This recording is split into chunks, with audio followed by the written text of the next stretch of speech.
I'm going to go hit record now. And the first general question for each of the panelists is, how would you describe your grading philosophy? What is the purpose of grading within your courses? And additionally, how has the way you grade changed over time? So Allison, if you wouldn't mind speaking to that first about general grading philosophy and how has it changed over time?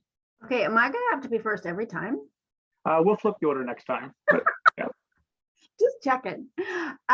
Okay, so I think that my primary philosophy when it comes to grading is really that it's about communication and giving students feedback. That said, and the reason I shared which courses I teach is that I have found in my career here at TeachECC that I also have to be, and I'm very uncomfortable with, the kind of gatekeeping role that my grading plays. So as an instructor of developmental literacy courses, my grades have to say something about how ready that student is to move in and to be successful in college courses that require them to read and write at the college level. And so I'm really conscious in my grading that I have to be careful about what those grades are saying to Manuel or to Jeff about the student who finishes my class and is going to go into their psych or their philosophy class. So I've really struggled with the whole formative summative assessment idea. So the idea that I'm going to give them formative grades that are going to give them a sense of where they're headed, and then there's this summative grade that's like, ta-da, and this is where you landed. First of all, because my feeling, at least with the students that I work with, is that formative grades don't really make sense to them. They see grades as a measurement of their goodness, and they struggle to see those grades as measurement of progress. And I want them to see grades as measurements of progress. But then, to try to put this clearly, if I give them too much measurement of progress grades that are kind and gentle, then sometimes the summative grade is a shock, because at the end of the day, if they're not ready for Manuel's class, I ethically can't say, yeah, you know, knock yourself out, go read psychology. So I really have worked on giving students a lot of feedback in their work in progress, not as grades, but as scaffolding towards grades. So for instance, and D2L has now added this as a possibility, that the students have to submit drafts and get feedback on drafts in order to be eligible to submit the big thing that gets graded. And that seems to be helping my students to respond to feedback and to read feedback and to recognize that informal grading that doesn't have a number on it, so that they can do better on the thing that has the number on it. I also, and I'm sure you can hear it in my voice, I'm super uncomfortable with the role that grading plays as gatekeeping. I wish our developmental courses were pass fail. It's silly for me to watch our developmental students worry about getting an A or a B because it doesn't matter. But even with our ESL students, I have to be really conscious of when that student works really hard and they get a passing grade in the English 101 class, which is our goal, but that also opens all the doors to them. And so I'm openly saying I struggle with that, but I like to think of grading as feedback and communication more than evaluation. Thanks very much, Allison. Rebecca, how about for you? How do you describe general grading philosophy and how it's potentially evolved over time? I feel very similar to Allison, so I'm glad that I got to go after you, Allison. Thanks for being first. Our classes are pass-fail in the adult basic education department, but the caveat to that is the English language learning is a tiered program and you move from level to level. So there is also a gatekeeping aspect there, in that I'm about to send a student up to another level and I need to be able to look at one of my colleagues and say, yes, the student can do the work at the level of your course. And that also means that I need to be very familiar with what that work is at the next level. I try to think of the entire grading process as feedback in my class. And that has been a real struggle for me because, like many of us who do these types of jobs, I am absolutely crazy about my own grades. And I'm the kind of person who's like, why did I get an A- instead of an A? Oh my God, I need to rewrite this. Can I submit it again? So I have really had to struggle with not letting that come out to my students. What I talk to them about is, what do you want to be able to do at the end of this course that you couldn't do at the beginning? And also, what are the expectations of where you need to be before you can go into the next level course? I'm sure Colleen will talk about this, but there is a lot of career exploration opportunity in our program. And students need certain levels of English and certain types of vocabulary and skill to move into those programs. So sometimes it's also a bit of a back and forth conversation. What they need to be able to do is impacted by where they want to go.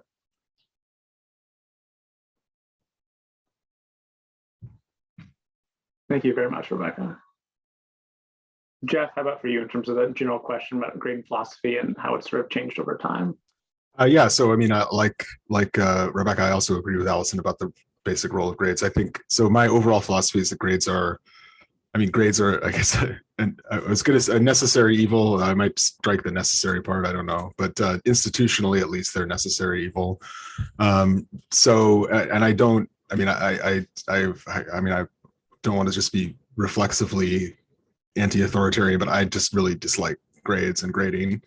But they're here, so I think my philosophy is to try to make the most of them as a teaching tool. I think there are a lot of myths about grades that have to be exploded for students, although not recklessly, but the idea that a GPA or grades tells us something really informative about a student, I think is, it's troubling to me how many students feel that way about themselves. I think the idea that course level grades are a significant motivating factor for students is more of a myth than reality. I think so. Anyway, this is the negative part. So I guess so now the way that I view grades is as primarily communicative tools to both motivate task completion. So I think of it really just in terms of like individual tasks, motivating students to complete those, and then to give them a way to measure whether they've done so. So like almost all of my grades, as I'll talk about in a little bit, just reflect whether or not a student has performed a particular task. And they're just binary, like whether they have or they haven't. And I try to avoid like mid-level, like the possibility of grades that communicate like, well, you did okay. I don't, because I find that to be, it's as a student, I hated that, and I don't like to communicate that, and I think it's often just reflects instructor biases. And anyway, but I guess over time, yeah, my grades have changed dramatically from, when I was first teaching in graduate school, I saw them as the way that I experienced them, as a sort of a sorting tool. To sort student work, but really students, into like categories of, excellent, good, mediocre, and probably shouldn't be here. And now I think of them primarily as a way to communicate, as I mentioned. I've also moved from sort of intuitive grading, where I'm just looking for some kind of ineffable quality of like, goodness or something, or competence.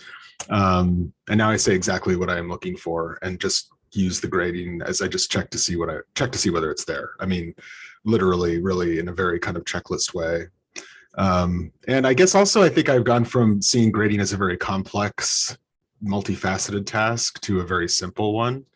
So initially there was like a halfway house for me, which was rubrics, which these like things that became like, I just couldn't I mean, I couldn't even pay attention. I mean, it's like I could barely even pay attention to my own rubrics that I was making. There were all these. It was like I was inventing gray areas and stuff to like have different. And so now my grades are very, very simple. And, in essence, I'm just trying to determine whether or not they've accomplished one or two tasks with every grading task that I do. So anyway, so I guess those are some ways that grading has changed for me. I'm not quite sure where it's all going, but I'm much happier with my grading now than I used to be. And I feel much less ethically complicit in things that I don't approve of. So this is exciting. At least for me, listening so far, seem like several interesting connection threads and conversations among what's being shared. Colleen, how about for you? So I think that my philosophy is really based on the population that I teach in the college. So I want to speak for a few minutes about the adult language learners that we have in the college. And I think it's important for me to describe them. So we work with students whose English language starts at either the literacy level to transitioning to college level courses. And I want to emphasize English language level because many of those students might come to us with degrees or advanced degrees in their first language. And I think we need to acknowledge that these are different things. So when the students come to us, I need to know, maybe they have come as a refugee and they don't have any language but they might have a lot of experience. This diversity really kind of challenges grading. So what I look at is skills. So I think that students are trying to acquire skills so they can survive in this environment. That's different from grading. So I'm looking at the different things that I think that they need to acquire at each level. And, listening, speaking, reading and writing, all of those things, what we do is try to apply them to their daily lives. So if you're at a level where you can't communicate within the community, that's important that we build assessments based on you being able to communicate. I think I kind of think of this as, and I'm probably going to be wrong, so Angelica can tell me, but you have skills that you have to test out on in order to do things in healthcare. Well, in the community, we don't test out on them, but there's things you have to do. Like you have to go to school and talk to the teachers of your children, or you have to rent an apartment. And all of those things get you closer to what you want. And that is to operate in this community at a level that's, close to where you were operating before. So I think of it in that way. So from that perspective, I'm not grading A, B, C, D. We're grading on the fact that we need to be able to do these things. And let's see if we can test ourselves out. So it's very active kind of processes where we're trying to do different things. And if you can do them, then I would say, hey, you're ready to move on to the next level. So I think perhaps that's a little bit different than, I think it's a journey, and that's why I'm not worried. I think the students aren't as worried about going again in the same class, because if they don't feel like they've reached the level, they know they need it in order to survive. Hey, I'm going to keep practicing at this level until I get to the next one. So I don't think of it a class as more as a sort of a process of a journey to the next level, so we are proficient and we can do what we want in this community. So I think that's a little bit different than how we would grade for a class like I'm finishing a Psych 101. And did I get an A in it? No, we're trying to figure out, can we communicate at this level in order to do the things we need in society so that we can earn a living, make a better life for our families. That's why I think of it more as a sort of a skill-based assessment. I hope that makes sense. I don't know. Absolutely. So we've got time now to kind of follow up on what was just shared from all four panelists. And so I invite anybody in the group who wants to via chat, via unmuting, you can use the raise hand feature. I can kind of call on folks to ask a question, share a comment in response to what was just shared. One question I'll kind of ask generally to get us started as other folks kind of think of things is a couple threads that kind of stick out. One is the idea of grades as a communicative tool. So the term gatekeeping was used several times, kind of grades communicating to future instructors that the student is prepared for this course, the student has the necessary skills to do well in your course later on. And so I was wondering if we go back to the idea of what are the things that grades communicate to students. If we think about students as a primary audience for grades, what are the things within that to communicate to students? The other sort of thread that might be connected there is that necessary evil phrase. I'm interested in what is the sort of necessary of grading them. If we take away the institution as audience for and students as audience, what are the things necessary to communicate to students? Those are kind of two general questions I asked for the panelists. If you wouldn't mind responding. Manuel, you have a hand as well. Is that an additional thought? Well, it's a connected thought with your last question. I would just reframe that question to, because I heard some discomfort from some of the panelists about the current grading system. Jeff was a little bit more explicit about the system, calling it, so the institutional evil, and I completely agree. So my follow-up question to that is, so why do we keep on doing it? What is preventing us from changing that or dismantling this current structure? I mean, I don't know. So this is something I like to think about. So I just have, some thoughts. I think there are genuine bureaucratic necessities that grades serve, or that, I think in some ways it's just like the tragedy of institutions. I mean, there are these, like, the institution has to be able to do certain things, and it has to have sort of easily, measurable data in order to be able to do those things. And so we need some way to do it. And grades, for whatever reason, have evolved to be the tool that actually, the previous institution I was at, grades actually had dropped out of this role. And there was this other kind of assessment regime that was in place and we had to do this weird thing where we would submit grades at the end of the semester, but then also submit these sort of detailed assessment reports with different measures, which also seemed to me to be messed up in various ways, although it didn't carry the same kind of misleading information to students, at least because they actually never saw this information. But we need something I think institutions need something like that. And I'm not an administrator, so I'm not the right person to articulate exactly what it is, but I think there are things like that. So I think that's the barriers, that we need something. I guess if enough people have enough time to think about whether we could improve on the current system, I'd be probably on board with it. Although in general, top-down decisions that come from committees thinking about how to make institutions work better often are, backfire. So I don't know.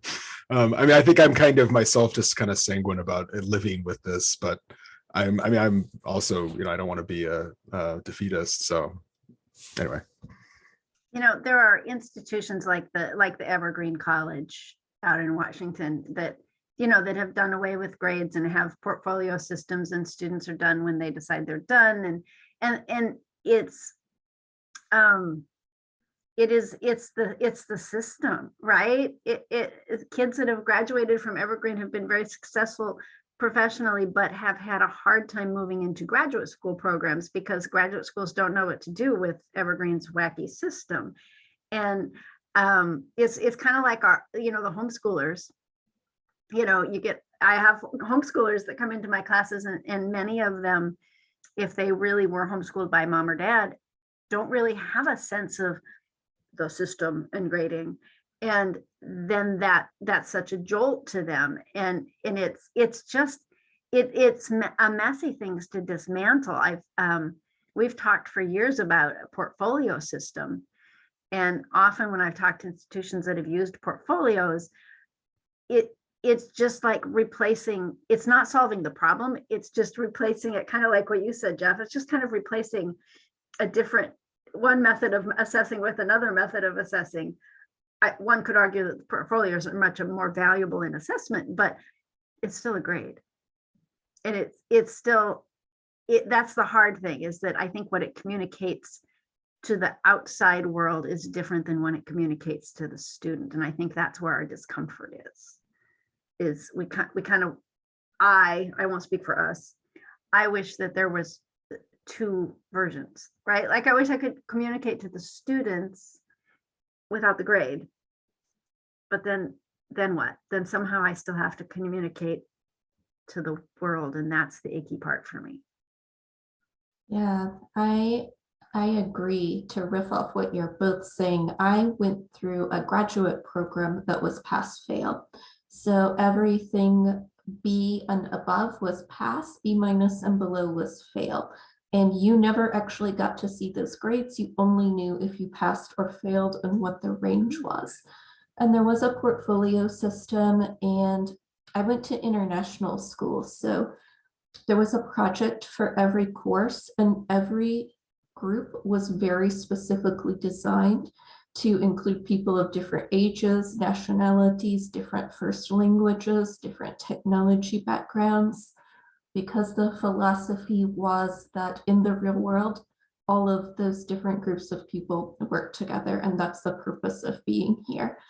But now I am in a graduate program in ed tech with LSU, and explaining to LSU how I got a graduate degree with no grades was very tricky and convoluted. So even if we dismantle at an institutional level, we still, like so many things, have an entire systematic problem, and not just in the US, but there has to be some way to communicate between countries also. I mean, with my classmates in my graduate program, sometimes this even got into the minutia of visa and how long can you be here? You don't have grades. Are you a student? How do we know you're succeeding? So while it is not what I wish it was, it's a very complex problem, I think. Angelica, you have your hand up as well. Do you have a question, comment? I do have a story I want to share with you. I think it's pretty relevant to what we're talking about. We have had a lot. I teach in a medical imaging and radiography program here at ECC, and we had a huge issue with our clinical practicum and the clinical preceptors grading our students. The rubric that we were using was very, very simple. It was either unsatisfactory or satisfactory. And we have encountered an issue where technologists had a really difficult time grading students appropriately and fairly. And a lot of times what they would do, they would err on the side of giving the student credit where they didn't deserve it, and students ended up getting 100% on every single, regardless of if they were first semester or sixth semester. So that was very problematic. So what we did is we met up with the math department and we figured out what is the grading scale for our senior students that needed to be a little bit higher on that scale of performance than perhaps the first year students. And we developed a perfect system. But what we did is we hid the grading because we wanted to prevent the graders from looking at what the final score was and then changing their answer. What we did is we added needs improvement right in the middle. And that was a much softer way of letting the student know that they're not at the satisfactory level. And since I am the person who releases all of the grades, I am capable on my end to actually very quickly do calculation of what the grade is, and I can put it in a student's grade book, but neither the student nor the technologist can see that score on the form. It's me who does it on the end, so I can post the final grade for that course. And what we have found out is now students are really actually getting a lot of feedback, written feedback in addition to those forms. And again, nobody really knows, there isn't really such a way attached to this form, and it really reflects where the student needs to improve, as opposed to before, where it was just not really a dependable tool for measurement at all. So that was our successful story. We got best of both worlds, I guess, which is really nice.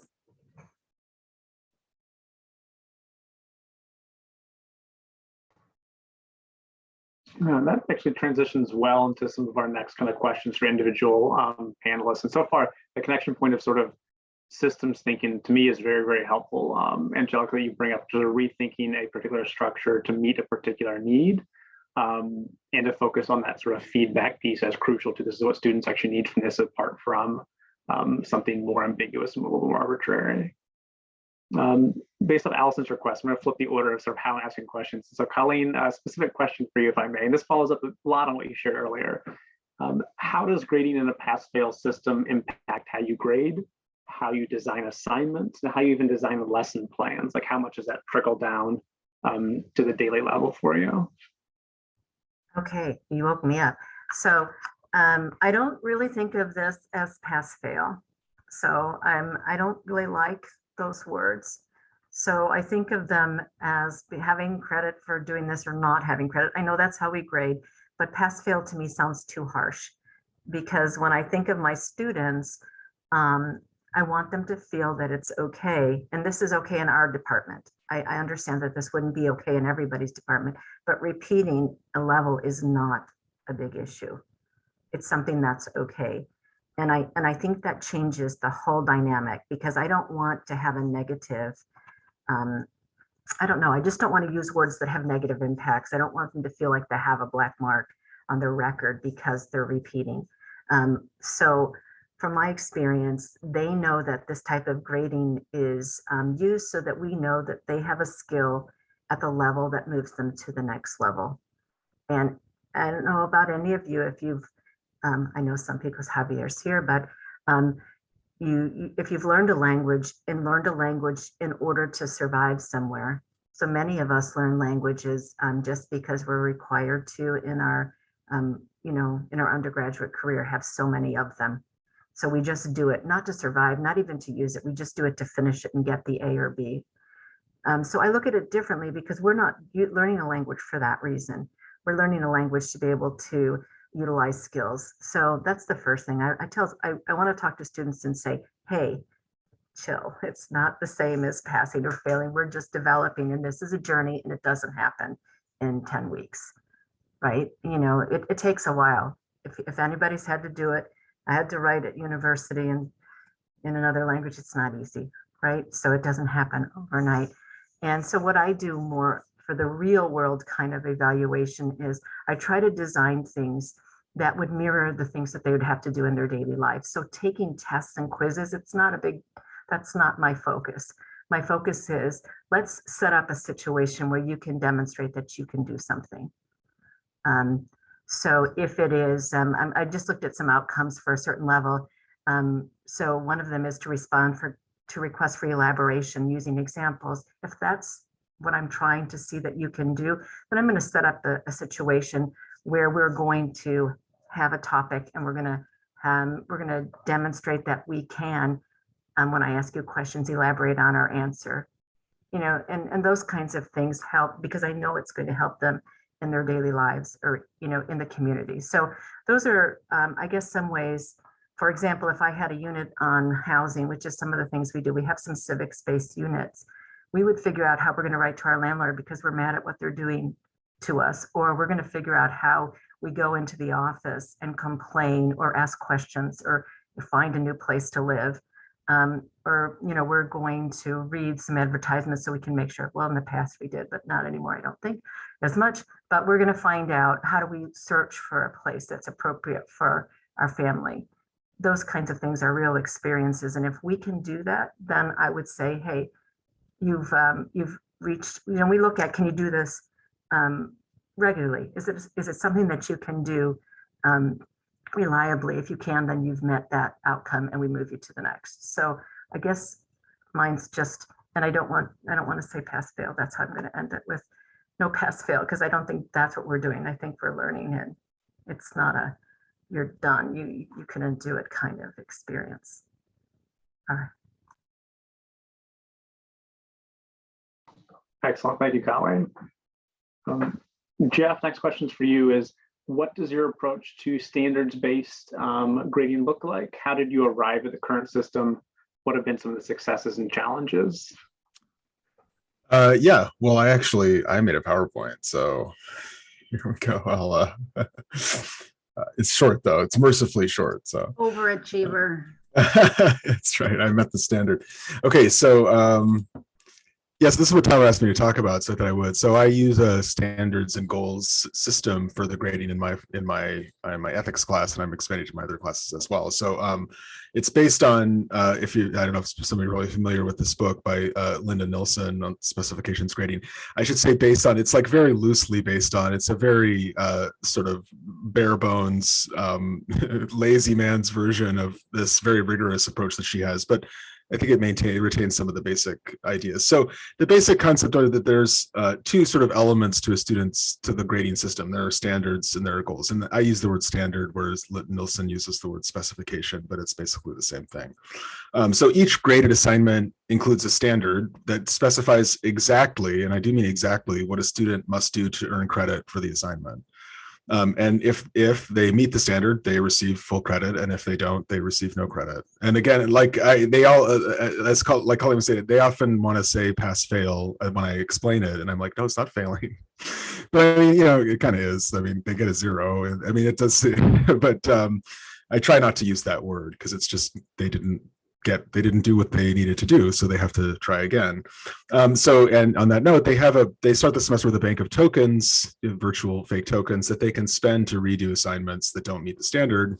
I start them out with like 5 usually, but I always tell them that they can be replenished if they use them all. It's just that then they have to meet with me in order to replenish them, because that usually if they've that means there's something maybe we need to talk about, or I need to get a sense of what's going on or whatever. So, but in principle, I will let them redo things as many times as they want. And at first I was worried that would make so much extra work for me, but it turns out lots of students don't really want to redo stuff. So it's less work than I thought. And then the other element are these things called goals, which I think Nilsson calls bundles. But their course grade is determined by how many goals they achieve. And achieving a goal is just defined in terms of meeting standards on sort of a related set of assignments. So for example, so the system I use is very simple. It involves I have 4 course goals, and if they achieve all 4, they get an A. And so on and so down there. So rather than having like any percentage stuff, it's just their overall grade is determined by how many goals they meet, which is nice. For me, it's a simple, elegant system in my mind, although it is often a little more confusing to them than I would like. So just some examples. So like here's an example of a standard for a short answer question. This is just a question from a recent little assessment that I had. Do you think people are more or less likely to act morally if they have a sincere religious commitment? Use an example. And then so here's what the standard would look like. For the written stuff, it has 2 components, a form component, a content component. We talk about what all of these form things mean, but it's really specific. I want them to write at least 4 sentences, and then each of those terms, relevant, substantive, and complete. We talk about what those things mean. Then they have to, the content part of the standard says that they have to accurately use this particular concept, which we discussed in the module related to this assessment. And they have to use an example appropriately. And so then when I grade it, it's just a really simple matter of just seeing whether they did this. And if they didn't, then I can just say what they didn't do, and then they know what they need to do if they want to redo it for credit. And it takes the grading, what used to take a long time of sort of grading, it's giving feedback and question circling words and stuff. It's a very simple matter. And then here are some examples of course goals. So we have this engagement goal. It has to do with like in-class activities, discussion things that have standards that go with them. And so to achieve that goal is to, meet the standard of 13 of the 16 over the semester. And the analysis goal is a paper that they have to write.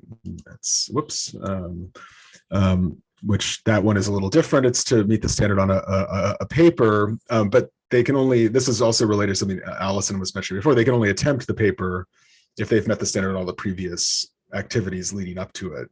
So it really is like, basically, they have to write a paper that meets all of the requirements, and then they've achieved that goal. And then he asked for pros and cons. So really quickly, I'll just run through a couple. So for students, I think some pros involve that there's very clear, simple, explicit expectations for all the work that they have to do. Every assignment just comes with, here's what you have to do. I think it's very meaningful feedback, because it's just like you either did it or you didn't. You don't have to read into sort of qualitative words that instructors may be inclined to use. And I think a lot of this is disciplinary specific. I mean, teaching a humanities class, it's like, a lot of my previous feedback, I think, was sort of opaque, and now it's not. There's a very strong reward for success. You get full credit. There's no like B-. It's just you get 100%. I mean, that's the way for them to think about it. For every assignment that you do, follow the instructions, and you receive 100%. That's one way to think about it. And then there's a very strong incentive to repair gaps. So if they don't do it, then they get nothing. And so There's a reason for them to go back and like figure out what it is that they need to know that they didn't get before. And so there's a good incentive there. The goal structure means that there's many different avenues to a B, many different ways to achieve a B, and even more to get a C. And this isn't so much a pro for students, but there's actually only one way to get an A, which is to do everything. You can't sort of hack your way into an A by like, grubbing and getting extra credit and stuff. And then for me, it greatly simplifies grading. I mean, so much simpler. I can get very clear information about class progress, very specific information. Like this question is about this concept, and if this many students got this, it's very specific. And of course, I could do that with other means too, but this way has found very, very easy. And for my teaching, it forces me to think really clearly about the function and significance of everything that I make them do, because I have to write a little thing that says, here's what you have to do. So rather than this sort of open-ended, write a paper about this, which I may just sort of lazily assign, I have to like really think about it beforehand. So there's more work beforehand, but then the grading itself is much easier. And then some cons, just there are cons. For students, there's a kind of difficulty, and this I think is really just a problem I have yet to solve, but they find it hard to know sort of where they stand in the class. Like a lot of them, they want to know like, what's my grade now, and you can't really answer that question with this goal system, because it's like, well, you have your, this much progress towards this goal, and it's sort of like, it's too complicated. And for more high achieving students, I find that, I think that can cause them a lot of anxiety.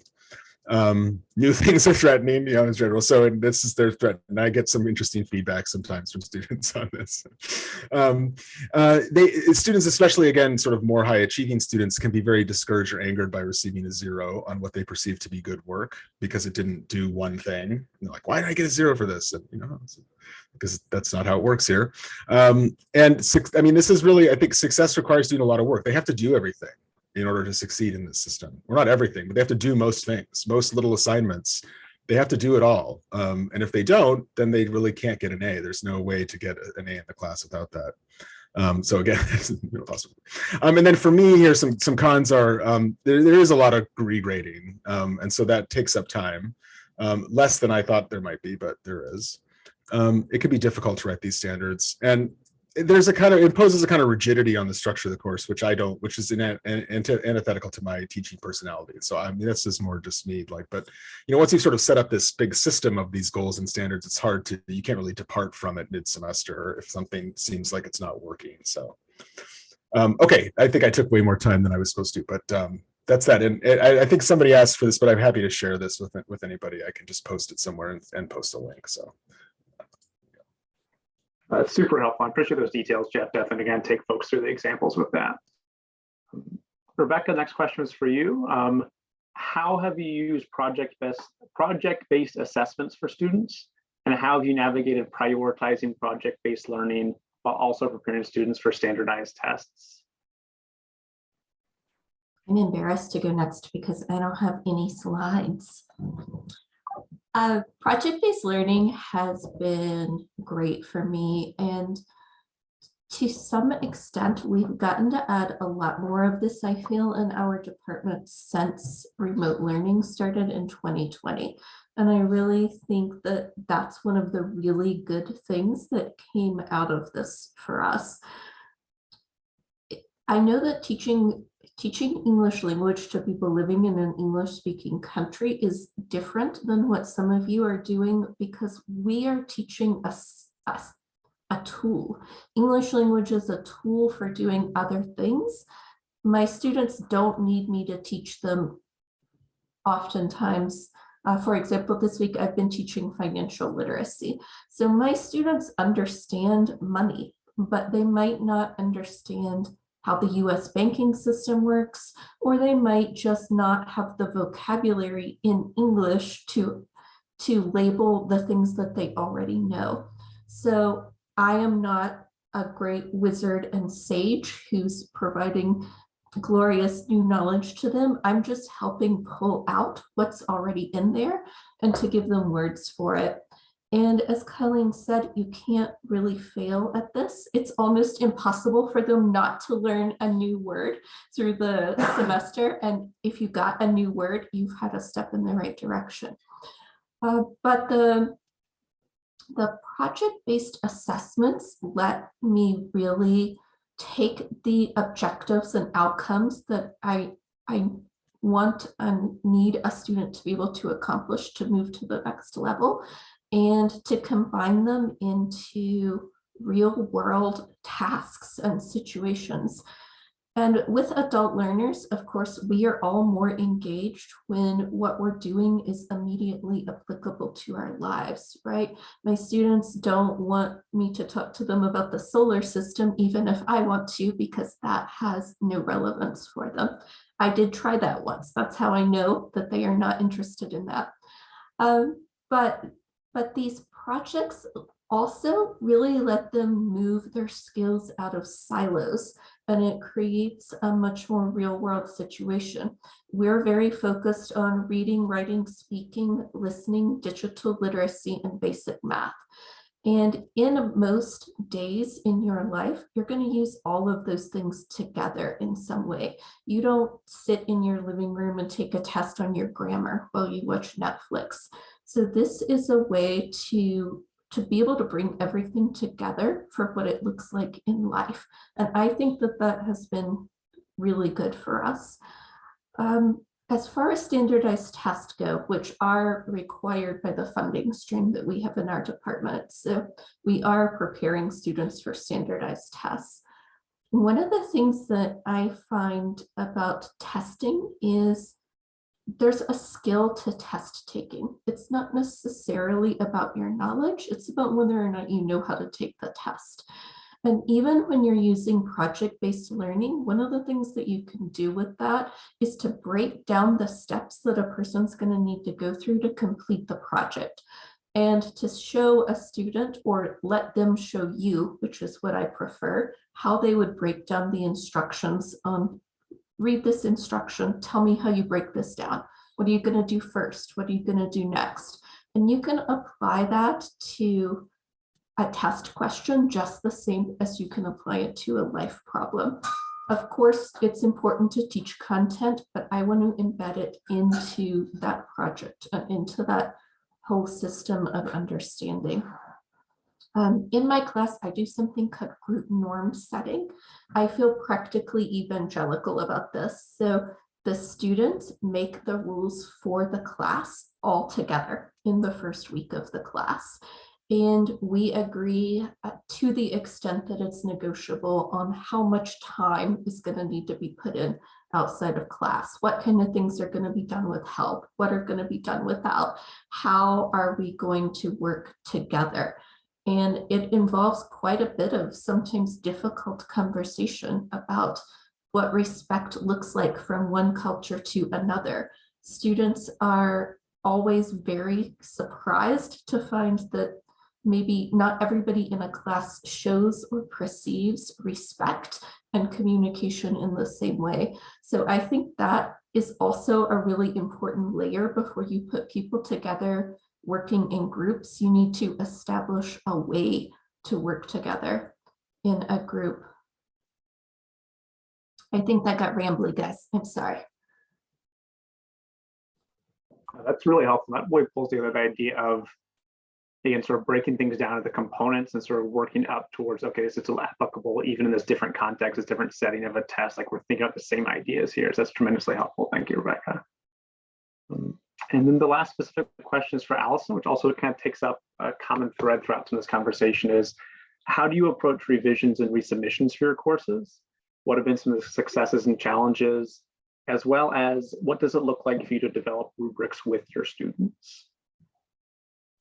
So I am going to actually start with the end question because it hopefully will build to the next question. So because most of my students are in developmental courses, some of the reasons that students are in developmental courses is exactly what we were talking about before. It's the system. And it's a system that often doesn't work for many of our students, and that because it doesn't work for them, they kind of have become victims of the system, and they don't really understand how it works. And so with those students in my developmental courses, one of the most helpful things I've had them do is I have them develop their own rubrics for the writing assignments. And the reason I have them do this was, first of all, because they didn't understand a rubric. But more importantly, they don't read the assignment and they don't really understand what they're being graded on. And no amount of me standing up there and pointing and waving was helping them to understand that if I asked them to do thing X and they didn't do thing X, to Jeff's point, then they weren't going to get the grade they wanted. It wasn't making sense to them. So what I have started doing, and I'm going to share my screen here if I can, is I have them in class after we've written the assignment and we've talked through the assignment and they've created this document that they're about 3/4 of the way ready to submit. Then I ask them in class, and they work in small groups. So there's actually more students participating than what you see in the margins because one person is posting for each group. But in their groups, I ask them to come up with criteria that they should be graded on. And they, of course, look at me like I'm crazy. And then to describe what that means. So to do the work that Jeff explained, like this is what we're going to get credit for. And this is, and then eventually to think about how many points they should get for that criteria that they developed. And initially, because they think it's an English class, initially their response is spelling and punctuation. And then we talk through, okay, so are you telling me that if your paper doesn't have any spelling and punctuation errors, it's an A? And of course they say, yeah. And I say, okay, but what if you don't write about the topic? Well, you have to write about the topic. Oh, do I have to write about the topic? Okay, and so we start walking through the kinds of things that they expect. And they start posting into this rubric, okay, here's what I think the criteria is. And then so this is this one I'm showing you is a really concrete assignment because this is their rubric for how do you write a summary. So we'd walked through really specific steps for what are you supposed to do.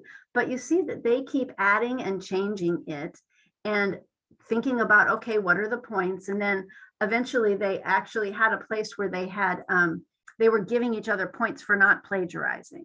And then they thought about that and they thought, well, yeah, but that's a given. Like, you should just not plagiarize. You shouldn't get points for not plagiarizing. And so they start thinking through what a rubric is and what it does and how it connects to the writing assignment. And often this is the place where they look back at the writing assignment and go, wait a minute, I have to cite the source? I didn't know I had to cite the source. And so then they start, based on this, they start making much more intelligent revisions to their own writing, because all of a sudden they understand what it is they're supposed to do. And again, I found that the time to do this is a couple, like the week before their final version is due. So they've got to be in the drafting phase. They can't do it at the beginning of the assignment because at the beginning of the assignment, they're too freaked out about writing the assignment. So they love this and they cannot believe that I'm actually going to use it. But once they give me their final rubric and we've talked through all their possibilities and they've come up with their point spread, then I literally type it into D2L. And the next day they see it right there with the assignment that this is the rubric. And they love this because then they actually understand where their grade is coming from.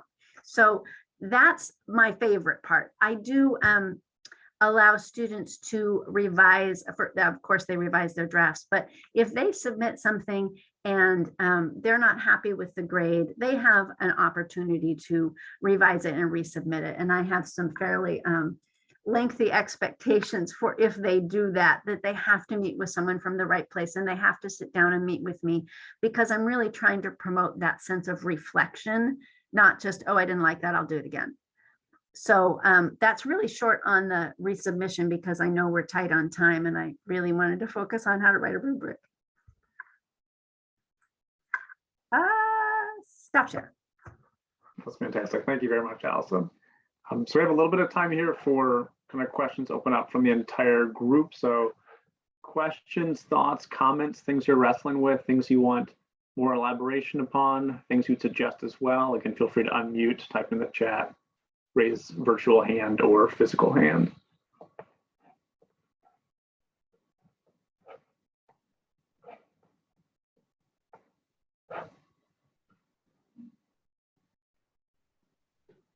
Can I share a pass-fail take on Allison's rubric. One of the things that I discovered last year as I was wrestling with students understanding or not understanding why they were moving to the next level in English. And as Colleen said, we do really try to stress moving to the next level isn't the point, improving your language is the point. My students are beginners though, and they tend to get very nervous about that label beginner, and they just want to get out of that bracket. So I take all of the course objectives for what I'm teaching, and I put them into a Google form on the first week of class. And I translate them into a very simple one sentence. I can do this, no, sometimes, and yes. And the students rate themselves on all the competencies at the beginning of the class, and they rate themselves again on all the competencies at the end of the class. And I tell them on week 1, this is what these scores need to look like to go to the next level. And even if a student isn't going to move to the next level, they can look at day 1 versus the last day and see how much they've improved. And I feel like that is motivating to them.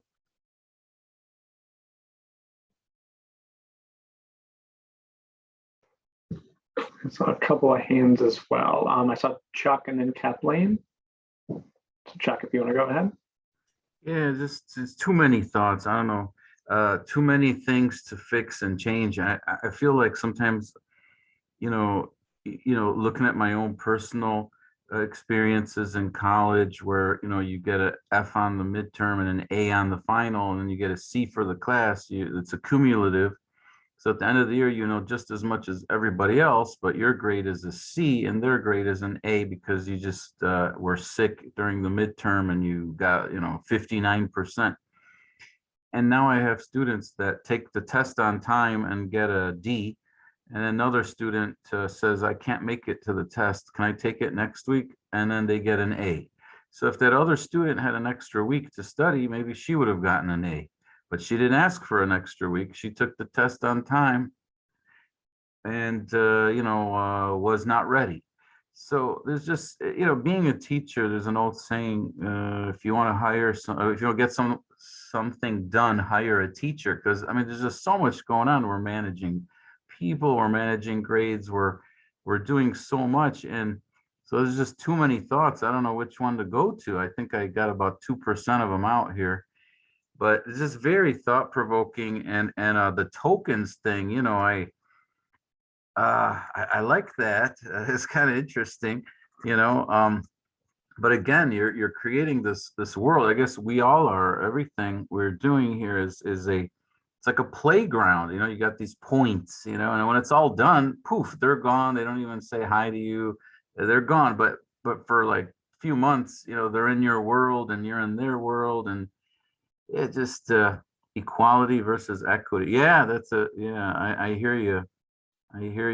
Manuel. That's a good point. Yeah. So I have to reevaluate how I'm doing it. So do I give that student that got the F another chance? I kind of like open that window or that door, but if I pronounce that or announce it, suddenly everyone's gonna say, let me, retake mine too. But then, this whole deadline thing, I say, if you miss the deadline, you can retake it. I'll give you a deduction. But in reality, I don't even usually enforce the deduction, but just the threat of it there makes them take the test on time. Because if I don't have a deadline to take the test, then everyone's going to say, oh, I'll take it in May, study till May, So it's just amazing. Allison's your hand up, I know, to respond to some of that. So thank you. Well, also, so Allison. So what you're describing to me, Chuck, is about students knowing how to do school. And some people know how to play the system, and some people don't. And that, to me, that's why we make resubmissions an option for everybody. That's why we make retesting an option for everybody, is because otherwise we're rewarding the students who know how to play the system, and the students who have always been left out are still left out because they're like, well, I didn't know I could ask for that. So for me, that's why there's a formal process and it's upfront. And so if I'm going to say, sure, you can take the test in May, and that's a concern because everybody's going to take it in May, then I'm not going to give them that option. But I might give them, maybe I would incentivize them to take it on time rather than not allowing them to, do you know what I mean? So I just think it's really important that if those options are available, that it's not, it's not part of the hidden curriculum. Like it's right there. Thank you. Manuel, did you have an additional thought to share quickly? Yeah, but I thought Kathleen also had her hand Oh, okay, up. I thought it was relationship to the previous conversation. So Kathleen, go ahead. I just had a comment on the formative assessment that kicked off the top of the hour of the half hour. Maybe I am in the large minority here, but oftentimes I do not grade formative assessments at all. I use them to guide my instruction. I often use them as kind of like an end of class. I give them a 5-question kind of review of what we've been covering, and it gives me an idea of if what I was teaching was really taught, if it landed. And if it didn't, my students don't really need to know that. They probably already know that they were struggling with whatever I was attending to, but it lets me know where I can fill some holes in future instruction. And sometimes I mentioned this in a previous session, I just ask them, where are the holes? Where do you need more practice with? What felt shaky? And that, when it's not graded and it's just asking, what can I give you more of, really helps guide my instruction to then fill those gaps. And when you have those summative assessments, you see those holes filled. I agree that sometimes giving those formative assessments back with a grade on them can be discouraging, especially if you're still forming, you're still developing, you're still growing, you're not at that end point yet. And it is progress, but you don't realize where you started unless you're also comparing it constantly to a pretest, a start point, and constantly looking back at that start point. Anyone who's ever stepped on a scale and seen it go up or down, you're always mentally thinking, I'm up 2, I'm down 3, you have that baseline. And with formative assessments, unless you're constantly comparing it to that baseline, they can be really discouraging. So perhaps not having the students see how the formative assessment was graded and letting it guide your instruction could be a way to eliminate some of that stress of defeating the student before they get to the end of the game.